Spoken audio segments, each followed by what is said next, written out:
Now, the greatest radio shows of all time. Suspense. The Shadow Node. Washington calling David Harding, counter spy. Classic radio theater. The Great Gildersleeve. Fibber McGee and Molly. Dragnet. Gunsmoke. The Lone Ranger. Now, step back into our time machine with your host, Wyatt Cox. Good evening, friends of the Inner Sanctum.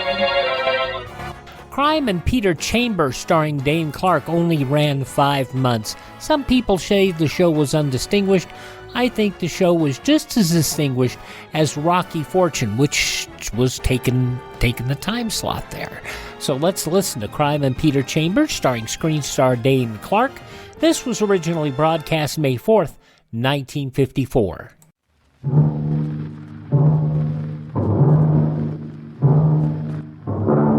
Crime and Peter Chambers.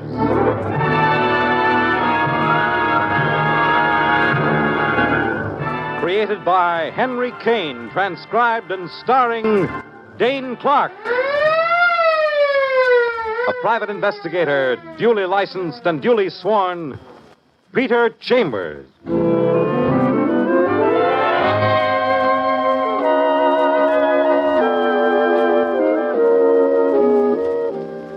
You're a private eye. That's your business. Anything else, that's for laughs. This one figures for laughs, a lot of laughs. Because you're making yourself comfortable on a bar stool and you're asking for... What'll it be, Mac? milk. Milk? You heard me, pal. Yes, sir. Milk it is.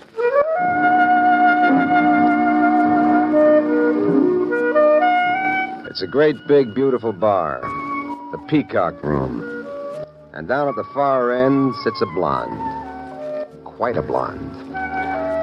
You like the beige suit and the scarlet blouse and the long beige gloves. And the swell of the blonde hair on her shoulders. You like the queer cut of her eyes, upswept at the edges, and the green from where you sit. You like the curved red, wet lips and the clean line of the eyebrows. But best of all, you like the glass of milk that's sitting there in front of her. What's with the milk today, Mac? Search me. You want to chase it? Maybe heavy cream, homogenized? Do me a favor, pal. Yeah? Go be funny somewhere else. Will you please? Well, sure, Mac. No offense. You know how it is. Milk.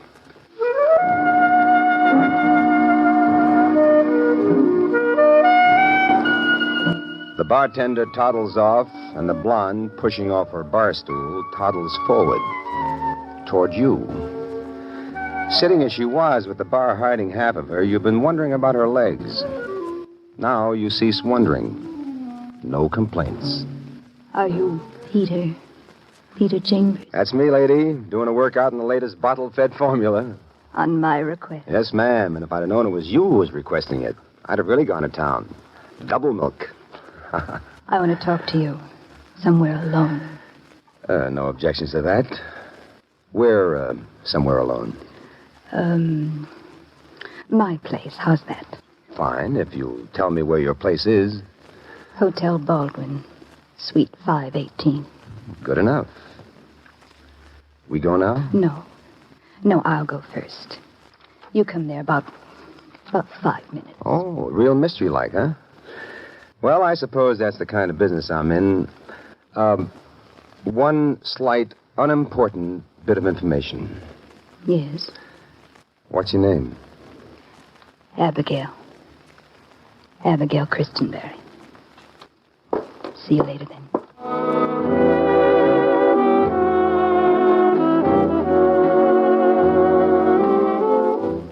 You fiddle with the milk, giving her 5 minutes. Then you hustle out of there and make for the Hotel Baldwin. The elevator takes you up to 5, and you're at Suite 518. Well, Mr. Peter Chambers. You're in a fancy sitting room. Abigail Christenberry looks just the same.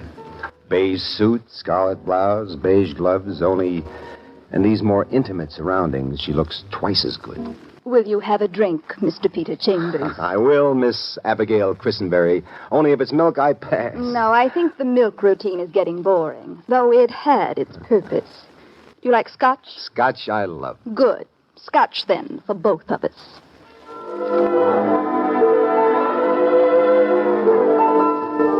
She sets up the drinks neat. Whiskey in a shot glass and a tall glass of soda on the side. One combination for you, one combination for her. Then you're sitting opposite her across a coffee table, and you're both sipping your drinks and sort of, staring. So, just to shake it up, she drops a little bombshell. I've changed my mind, Mr. Chambers. You've changed your mind about what? About retaining you. Oh? There's no longer any need of your service. Huh? Fired before you get hired. Everything happens to the private eye. Here you are, sir, for your trouble. $100 bill. Well, that's most generous of you, dear lady. Now then, good afternoon, Mr. Peter Chambers. And a very good afternoon to you, Miss Abigail Christenberry.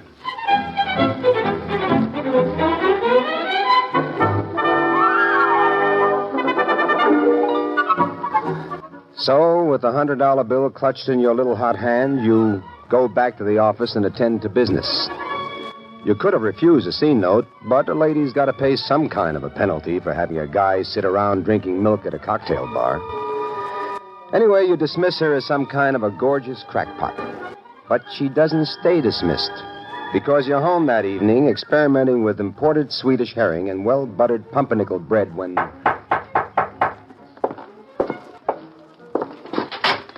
Evening, Pete. Ah, Louis Parker. May I come in? Detective Lieutenant Louis Parker, New York City Police, homicide. Good cop, good man, and good friend.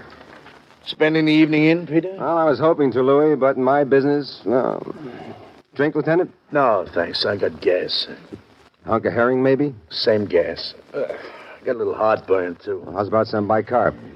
Look, you know a dame by name Abigail Christenberry? Oh, not half as well as I'd like to. Well, you ain't gonna. Why not? She's dead. Dead? Abigail Christenberry, dead. And, my boy, they've got you tagged for it. Me? It's my case, Pete, and you'll notice I come alone. Now, if you've got an out, brother, I'd be the happiest guy in the world. Out? What the heck do I need an out for? I didn't kill her. Well, Pete, the maid comes to Suite 518. It's about 7 o'clock. Miss Abigail is under the bed in a kimono with the back of her head belted in, her face mashed up, but bad. You wouldn't know it was a face. Well, what's that got to do with me? First off, we find your name and address in her pocketbook. Well, that's evidence. Gives us a peg, so we hang our hat on it. Glasses on the coffee table have fingerprints. We've got your prints on file downtown. We match them. They match. Well, is this evidence of murder? There's more, fella. More? The medical examiner says she got it between 4 and 5 this afternoon. We describe you to the elevator operator, and sure enough, you were there at about 4:30. Look, Louis, I can explain that. Can you explain this? Can you explain her diary? Diary? For the past 8 months, it's about a guy named Pete. That's all. Guy named Pete. Well, about how cute he was, about how in love they were, and then what a louse he is. How he's strictly working her for money, and finally that she's scared of him because he's threatening her. Now, we call that evidence. What do you call it? Evidence.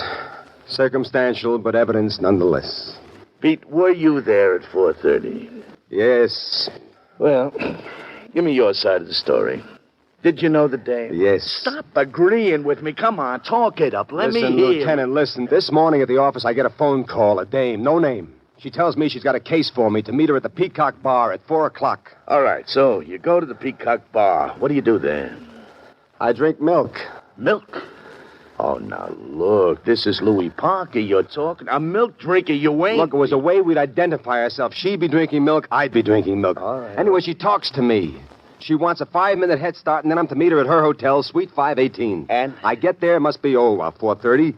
We have a couple of drinks, and then she bounces me. She says she changed her mind. And that's your story? That's it. And you better get your hat. We're going downtown. I'll have to book you. Look, Louis, why do you have... Because we got affidavits, Pete, from all the help in the hotel. Affidavits? Well, what do they say? They say that Abigail Christenberry did not leave her apartment today, all day, not once. Not looking good. May 4th, 1954. Crime and Peter Chambers with Dane Clark on Classic Radio Theater with Wyatt Cox. Hi, this is Kyle Horvath with the White Pine County Tourism and Recreation Board. If you want to get away from the big cities and get back to nature this summer, give us a call at 775-289-3720 or visit us online at elinevada.net. There's so much to do and see I can't mention it in 30 seconds, but check out our website and you'll see what Nevada is really all about. elinevada.net or follow us on Facebook or Instagram. Give us a call at 775-289-3720 or visit us online at elinevada.net. Let's see, if something costs less, but people are happier with it, that sounds like something to look into, and that's MediShare. Maybe you've heard switching to MediShare to pay for healthcare can save the typical family $500 a month, and that's huge, but it's also true that people are way more satisfied after making the switch, too. The customer satisfaction rate for MediShare is double that of the typical health insurance plan. Double. MediShare works. It's been around for more than a quarter century, and members have shared more than $3 billion of each other's bills. People love having telehealth and a huge nationwide PPO network. So, yeah, you can save a ton and like it better. Imagine being happy with how you're taking care of your health care. So if you're self-employed or part of the gig economy, or you just want a plan you're happy with, you can call right now and get a price within 2 minutes. A very, very smart use of 2 minutes. Here's the number you need. 833-34-BIBLE. That's 833-34-BIBLE. 833-34-BIBLE. Classic Radio Theater with Wyatt Cox continues now with Dane Clark in Crime and Peter Chambers, May 4th, 1954.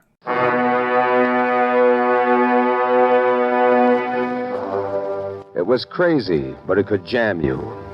If Louis takes you downtown, the DA's machinery jolts into action. With what they can prove, the grand jury will squirt an indictment at you faster than you could fall off a ferry boat. And suddenly, you've got it. What is it, Pete? I hope it's good. Louis, look, you found my fingerprints on a shot glass of whiskey and a tall glass of soda. Right. And opposite that, there was another shot glass of whiskey and another glass of soda, and somebody been using them. Right. But you found no fingerprints on that second set. Now, how do I know that? How do you know? Because the story I told you is true. The dame was wearing a suit and gloves. And she didn't take the gloves off. Yeah. If the dame hadn't been out all day like they told me, and she's found the kimono with her face bashed in, why should she be wearing gloves? That's the only logical explanation for her lack of fingerprints, isn't it? That's very good, Pete. I'm glad I came alone. I'm glad I had confidence in you. All right, now what? Now we go down to the Peacock Bar, so I can straighten you out on some of the truth. Peacock Bar it is.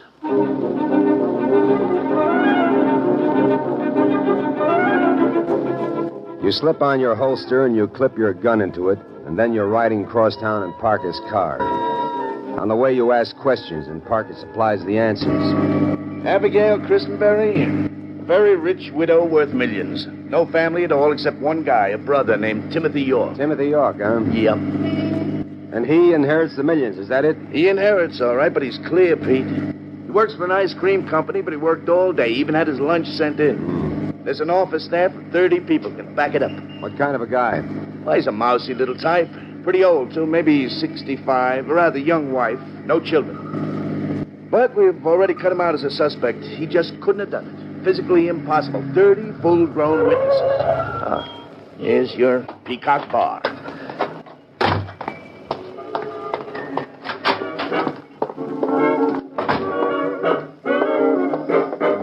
Yes, sir, gentlemen, what'll it be? Scotch on 2. Hello. Well, the milk drinker. Hiya, Mac. Hi. Oh, my friend drinks milk, huh? Good way to cushion yourself for a bender. Drink milk in the afternoon. Go on, tell him about the other milk drinker. Other milk drinker? Yeah, the dame. The beige suit, scarlet blouse, beige gloves. Dames. We get $1 million. No, this was a special one. Beautiful blonde. She was sitting up there at the bar. She came and talked to me. She was drinking milk. I'm behind this bar from 10 to 10, 12 hours. You go out of your mind if you start picking out dames. It's like a rancher with 100 head of cattle. You can't pick out every cow. Try. It's important. Well, I'm trying, Mac. Believe me, but it ain't no use. I'm sorry. Okay, let's get out of here.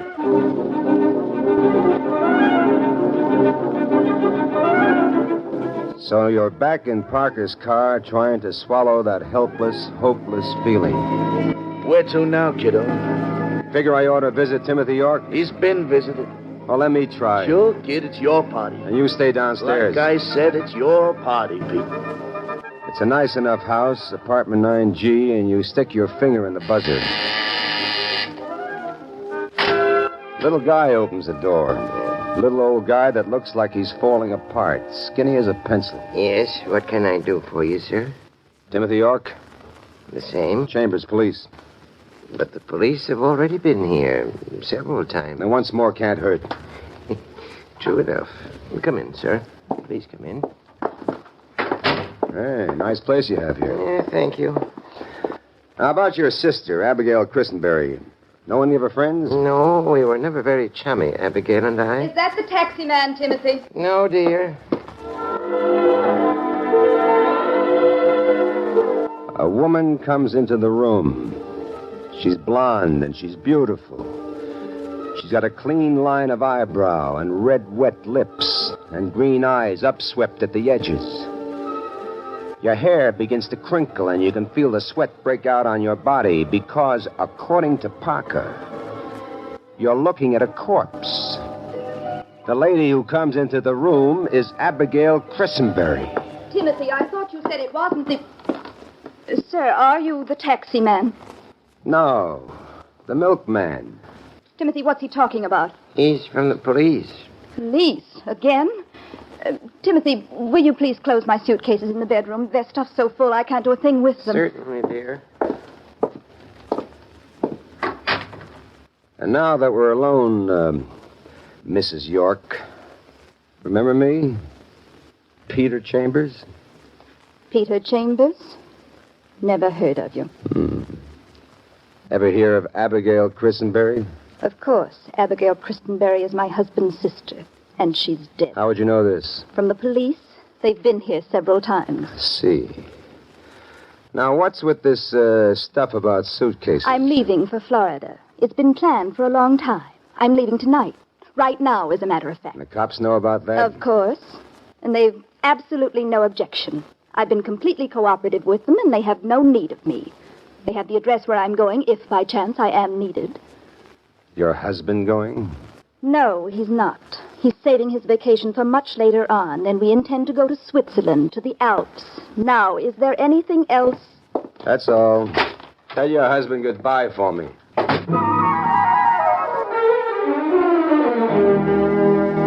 Back in the police car, you bestow a kiss on the damp and untranquil forehead of Detective Lieutenant Parker. Hey, what's that for? For having confidence in me and for having patience and for playing ball. Okay, ball player. Who's up now? You.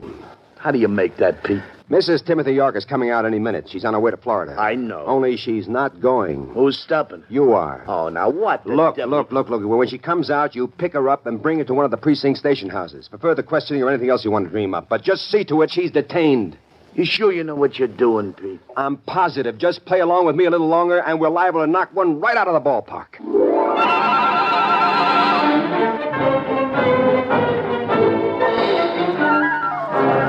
Mrs. Timothy York comes out, and Parker does the old pickup, suitcase and all.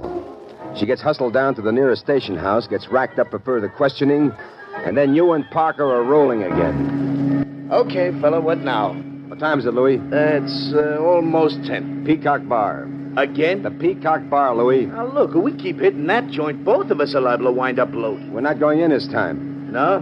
What are we going to do? Sit and stare through the window and watch the others drink? We're going to wait for that bartender. He says he quits at 10 o'clock. And then? And then he and I are going for a ride or a walk or something. But wherever we go, I expect you to be close by. And if we go in somewhere, I expect you to be sitting around in your nice little police car, just in case an emergency pops.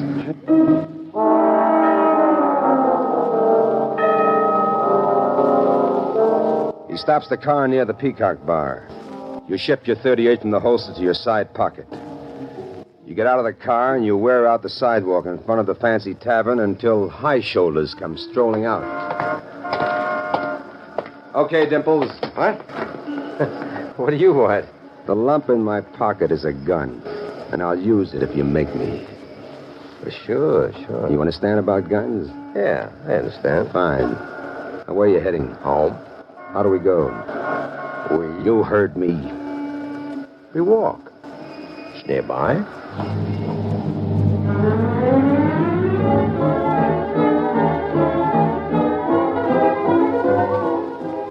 walk to a nice-looking apartment house, and up one flight he unlocks the door, and you don't wait. Just as soon as he clicks the light on, you smash the flat of the gun against the side of his face. You give it a lot of feeling. It opens a hunk of his face, but he's a big guy and strong, and he comes back swinging. Maybe he's good, maybe he's lucky, but he catches you one on the chin that lands you up against the opposite wall. But you're still holding the gun. And then you hear the click of the switchblade, and you see him throw it, and you roll over, and the knife makes a gong of the wall. You reach for it, and you sit there like a cockeyed arsenal, a gun in your right hand and a knife in your left. And you see him come at you, and there's no other way. You aim it low. Catches him in the thigh, it knocks him over. The rest is easy. Okay, pal. It's talking time. What? What do you want? What's your name? Ryan. First name. What's it to you? Look, Ryan, it's murder we're fiddling around with, and when you fiddle with murder, you play it rough, like this. Now, let's do it nice, huh? What's your first name? Peter. Peter. Just like mine, huh? I don't know what your name is. That's a lie. Now, let's play the name game some more. Let's try Mrs. Timothy York. I never heard of her. That's not what she says. What? Just in case you think she's on her way to Florida, give another think. What? She's Where? in the pokey, pal, talking her brains out. Well, why do you think I've come after you? She sent me. She did it? She says it was all your idea, that she says that you're number one. She's using a method. If you are number one, you get the chair and she gets off light. Now, whose idea was it? Have to find out the other side of this break. Crime and Peter Chambers, starring Dane Clark, May 4th, 1954. The conclusion comes up next on Classic Radio Theater with Wyatt Cox. No offense, but are you a little fat when you look in the mirror? How would you like to learn the secrets to lose 3 to 5 pounds a week easily without joining the gym or going through any crazy diets? It's called Body Sculpt by Med Diet. For the last 2 decades, we've been helping people just like you that have pounds they want to shed. We've helped millions of people lose thousands and thousands of pounds over the years. And now it's your turn. Learn the secrets of how to lose weight with one simple phone call. You'll see an amazing difference in a matter of days. Don't believe us? We'll offer you a money-back guarantee. If you're ready to start losing weight right now, call right now to learn more about your risk-free order to Body Sculpt. Call for your risk-free offer. 800-738-5332. 800-738-5332. 800-738-5332. That's 800-738-5332. Are you in bad pain? You know what I mean. Your knees hurt. Your shoulder hurts. Your elbow and back are constantly killing you. And I'm sure you've tried every pain pill or cream available at the drugstore. Am I right? Well, here's something you haven't tried. Pain Magic. Pain Magic is not available at any drugstore. The only place you can get it is by calling the special toll-free number I'm about to give you. And to make things even better, call right now and find out about our buy one, get one free offer. We're so confident it'll work for you that we offer a free bottle with your purchase. No prescription required. Call now to learn how you can get Pain Magic and get rid of your pain. Remember, your results may vary. 800-492-8164. 800-492-8164. 800-492-8164. That's 800-492-8164.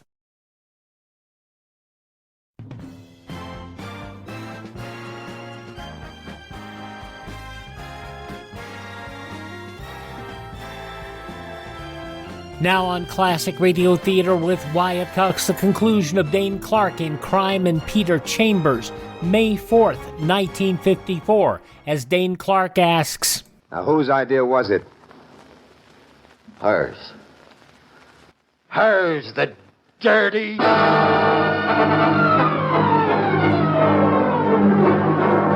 He spills the story like he's leaking words.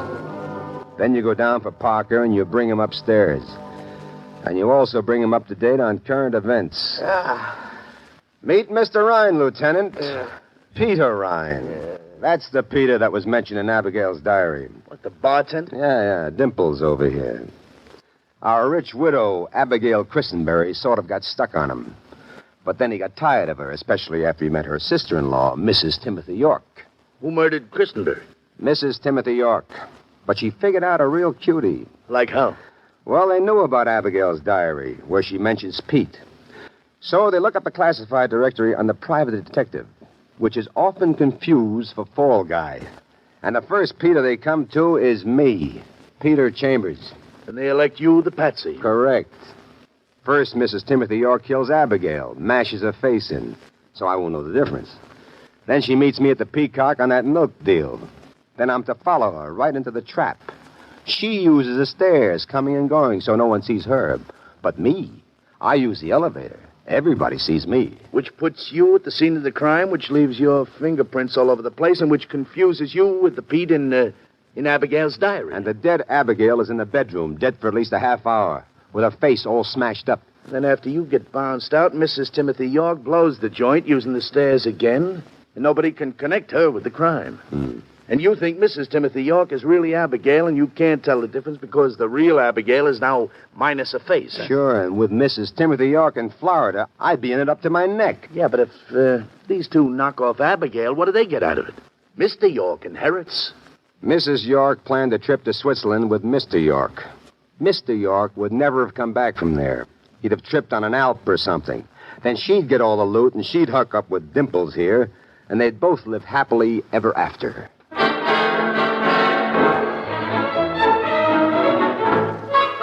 So your namesake gets booked downtown, and Mrs. York gets booked downtown.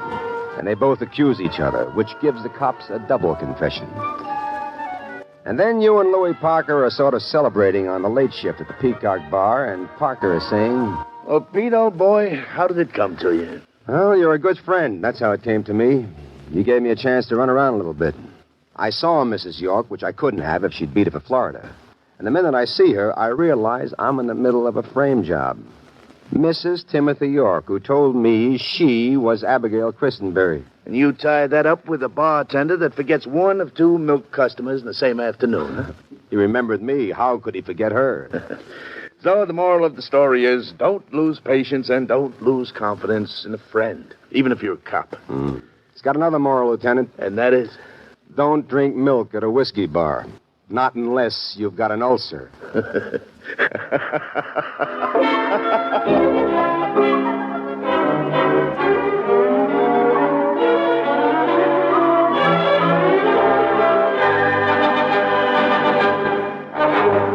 And there you've had Crime and Peter Chambers.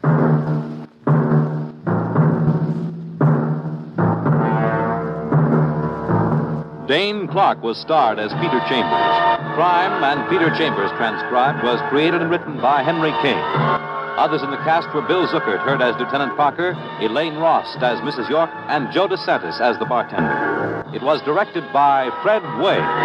This is Fred Collins, inviting you to tune in next week, same time, same station, for Dane Clark in Crime and Peter Chambers.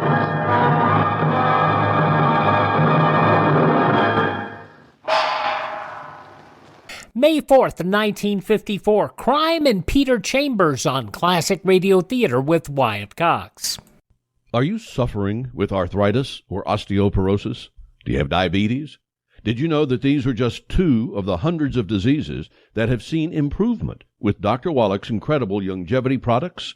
You can't get them at a health food store. The only way to get them is to call us at 800-214-0065. That's 800-214-0065. Do you have heart disease, fibromyalgia, or high blood pressure? Do you have a terrible time losing weight? Dr. Wallach can help. He was a veterinarian and cured diseases in animals. He felt that he could do the same for humans, so he became a physician. Over 50 years of research and helping people like you goes into every bottle of Dr. Wallach's amazing discoveries. Do you want to feel better? Learn how to treat the cause of your problem rather than covering up the symptoms with drugs. Call 800-214-0065. That's 800-214-0065. Now on Classic Radio Theater with Wyatt Cox, we wrap up the 5-part Yours Truly Johnny Dollar story, The Callicles Matter. This episode originally broadcast May 4th, 1956. From Hollywood, it's time now for... Johnny Dollar. David Parsons, did you read the morning paper? Yep. It's spread all over them. My son missing. I've had calls from New York all morning long. The business merger's jeopardized, and it's your doing. Anything else to say? When I finish with you and your liability company, there won't be enough left to burn for junk. Mr. Parsons, before you shoot off any more steam, do you want me to give the papers the other half of the story? The one about you arranging for people to impersonate your son and his wife? Are you threatening me? I guess I am. Why, you... Bye.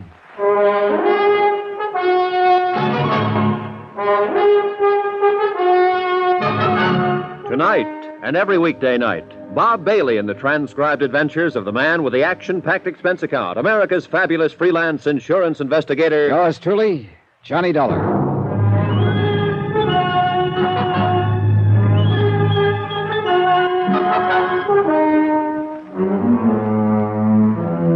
Expense account submitted by Special Investigator Johnny Dollar to the Eastern Casualty and Trust Company, Boston, Massachusetts.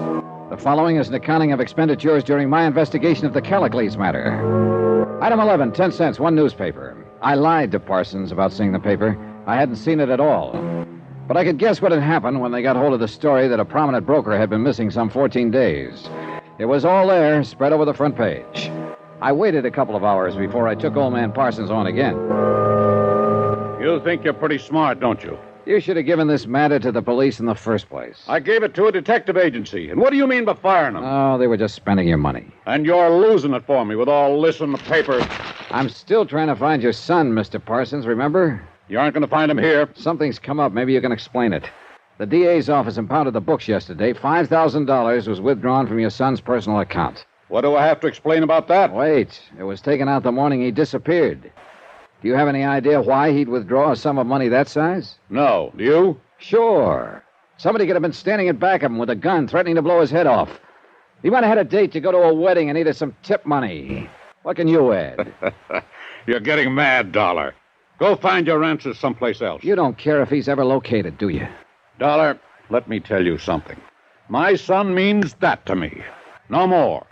He's never had brains enough or energy enough to do anything by himself. I do everything, always have. The only reason I want him back is to effect the merger with Little and Tennyson. You knew that right away. I suppose so. I just wanted to hear it said to believe it. Well, now you've heard me say it. You know, one reason why I always run the show, Dollar. My face never looks like yours over anything. I got out of there fast. I went downtown with a tall policeman named Jerry Engel to interview a bank teller. I'm Sergeant Engel. This is Mr. Dollar. Oh, yes, you phoned me. It's about Mr. Parsons. You took care of him when he came in here last Tuesday, a week ago, is that right? I handled the withdrawal, yes. We'd like to see the slip on that, please. Yes, I looked it up. I have it ready for you. Have you known Mr. Parsons very long? Well, I don't know him well, really. Look at this picture. This man is the same who signed the withdrawal slip last Tuesday morning? Yes, that's Mr. Parsons. Okay. Tell us what happened. Well, he just came up to the cage and handed me the withdrawal slip, that's all. I see. Weren't you a little surprised when he made out a withdrawal slip for $5,000? That's a lot of money. Well, maybe I was a little surprised, but Mr. Parsons has withdrawn large sums from his personal account several times. I always assumed it was some sort of speculation where he needed cash on hand. When he came up to the cage to you, what exactly did he say? Oh, just good morning or something like that, and then, will you please take care of this? Didn't he stipulate how he wanted the money? Oh, yes, he did say that. I'm sorry. He took it mostly in hundreds and fifties. Any of these bills happen to be recorded? No, Sergeant. Anything else you can remember about the transaction that might help? Sorry, nothing. Well, maybe. Yeah? Well, you both know the kind of business Mr. Parsons is in. I mean, well, it seems like a hurried sort of business. Always phone calls, rushing, and so on. He was always like that, it seemed to me. He'd come in here, do what he had to do, and rush out. Very brisk, you know. But that morning, he didn't seem in a hurry at all when he left. I mean, I had the distinct feeling that Mr. Parsons didn't particularly care in what direction he went. A recheck with Mrs. Parsons and the house servants established that Parsons had not left the house with the described money bag. The police went to work on that angle, trying to find out where he had purchased it. A supplementary bulletin went out with the news about the bag. The district attorney's men were trying to find out if he was involved with another woman, and if so, who. Parsons was reported to be in Toledo, Detroit, the Virgin Islands, and Boston. All the reports were untrue. Yeah, officer, that's him. That's the guy who was in here that night. You sure? Well, I'm positive that's his picture. Was he with anybody? No, he was all alone. He sat over there on that stool. How long was he here? Oh, he was here till we closed the joint. Did you happen to see where he went from here? No. And what kind of shape was he in? Drunk? No, he was real sober and quiet. Drank all night, but he seemed to hold his stuff okay. Did you talk to him at all? No, just took his order for drinks. He didn't seem to want to talk to anybody. I see. Did you happen to notice if anybody who was in here went over and talked to him? I think a couple of people tried. You know, you get that sort of thing in a joint like this, but he didn't say much to any of them, so they just left him alone. He just sat alone and drank? No, he was making a phone call all the time. He was here, a long-distance call from the booth over there. He sat at the end of the bar so he could hear the phone ring. How do you know he was making a long-distance call? Well, he handed me a 20 once and asked me to change it to quarters for him. All the quarters I had. About what time was this? Oh, I don't know exactly, but it took him 2 or 3 hours anyway. Do you know if he ever completed his call? He poured a lot of dough into the phone. I guess he did finally. Did he have anything with him while he was here? What do you mean? Was he carrying a little black bag, maybe? No, nothing but his overcoat. Yeah. What? He did say something to me at that. He asked me if I knew Callicles. Callicles? Yes, Sergeant. He was about 3 bourbons along by then. Mean anything? I've heard about that before, Jerry.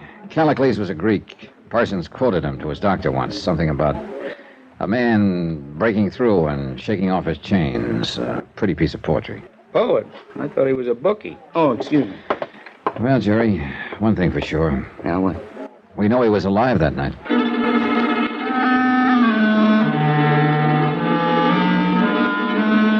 Jerry Engel started a check with the telephone company. Their records disclosed that David Parsons had placed a call from the pay booth in the bar on the night in question. It had been a person-to-person call to a Kenneth Temple in San Francisco. We tried to place a call to the same number, but there was no answer. We waited another 2 hours trying to complete the call, and the operators were still trying when we drove out to the Parsons residence once more. Mrs. Parsons gave us a cool greeting. I certainly don't appreciate any of this. You're responsible, Mr. Dollar, for all this publicity. We don't have to go into that, Mrs. Parsons. We need your help now. We found out that your husband called a man named Kenneth Temple in San Francisco the night he disappeared. Oh? That name, Kenneth Temple, does it mean anything to you? No, I've never heard it before. Mr. Parsons never mentioned it to you? Well, I can't say for certain, but it's not familiar to me at the moment. Have you ever been to San Francisco? Yes. When? Twice. Going to and coming back from Hawaii 2 years ago. Has Mr. Parsons ever been in San Francisco? He was on the same trip. This name, Temple, maybe it was someone you met while you were there. No, I don't recall meeting anyone there at all. Sergeant. Yes? All this has been quite upsetting, quite nerve-wracking, really. I don't know what progress you people are making, but I do wish it would all be handled soon. Excuse me, please. Sure. Well, this isn't getting us very far. I don't get it. Hello? Who? Oh, yes, operator. Just a moment. It's for you, Sergeant. Oh, thanks. Probably San Francisco operator. Thank you. This is Sergeant Engel. Yes? Oh, hello, Mr. Temple. This is Sergeant Engel, Missing Persons Division, Los Angeles Police. We're trying to locate a man named David Parsons. Huh? All right. He's there now. He's going to put him on. David? Well, let me talk to him. Just a minute. That an extension? Oh, yes.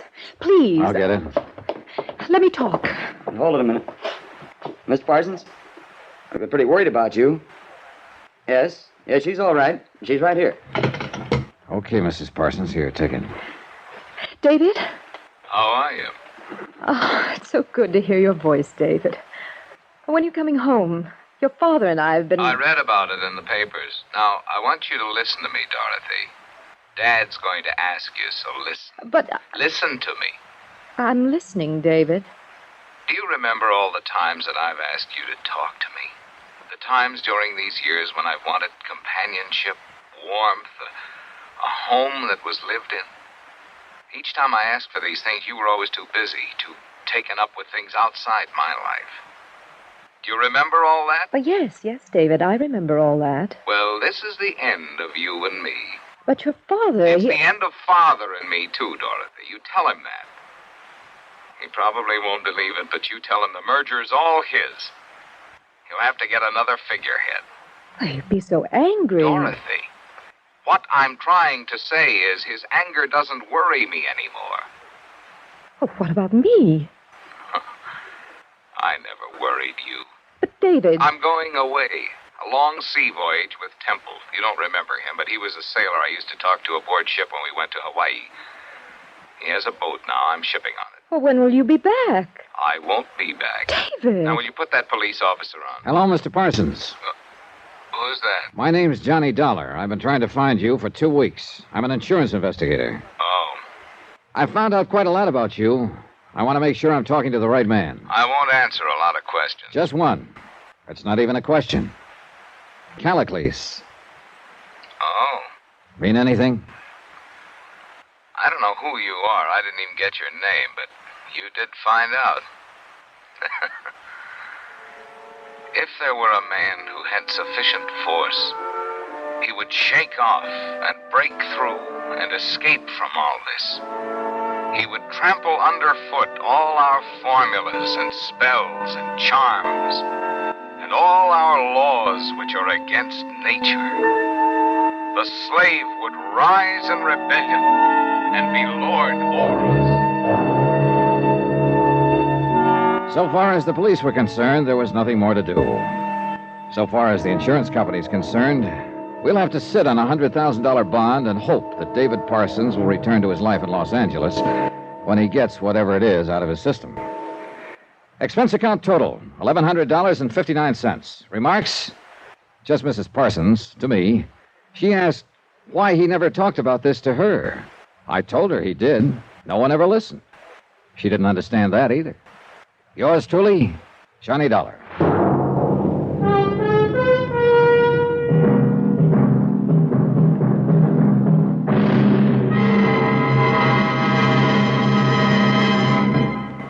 Now, here's our star to tell you about next week's intriguing story. Next week, one of the most heartless, most vicious rackets an insurance investigator ever had to face. Join us, won't you? Yours truly, Johnny Dollar.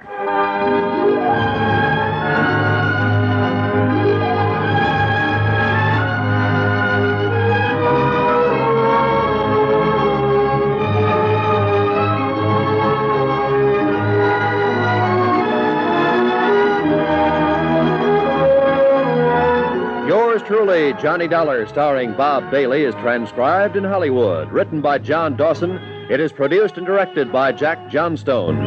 Heard in this week's cast were Virginia Gregg, Harry Bartell, Lillian Bayef, Will Wright, Gene Bates, Carlton Young, Lawrence Dobkin, Bert Holland, Marvin Miller, and Herb Vigran. Musical supervision by Amerigo Marino.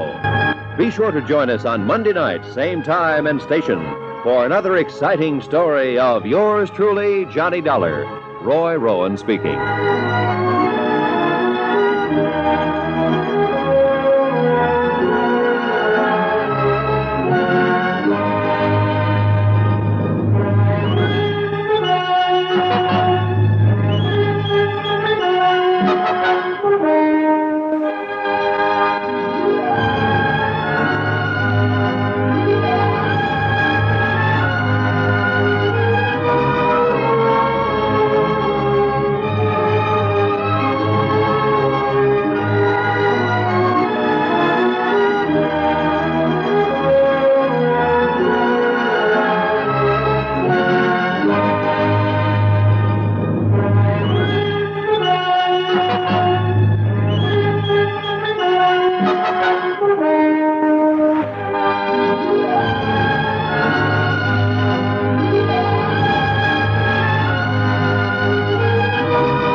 Let's just hope he finds what he wants and needs. May 4th, 1956, yours truly, Johnny Dollar on Classic Radio Theater with Wyatt Cox. Please thank this radio station and support their advertisers. It is their kindness and courtesy that allows us to be with you each and every time we're here on your favorite station. Don't forget that you can always find our shows on demand at iHeartRadio, Spotify, Spreaker, TuneIn, Apple Podcast, Google Podcast, Amazon, or Facebook. Just search for Classic Radio Theater with Wyatt Cox. That's Classic Radio Theater with Wyatt Cox. You can also find them on demand at my webpage, classicradio.stream. Classicradio.stream. You can find the shows there. You can learn more about classic radio collecting. You can also contact me through classicradio.stream. Thank you for tuning in. Tell all your friends the great radio shows are right here at this spot on the dial. Classic Radio Theater with Wyatt Cox on your favorite radio station.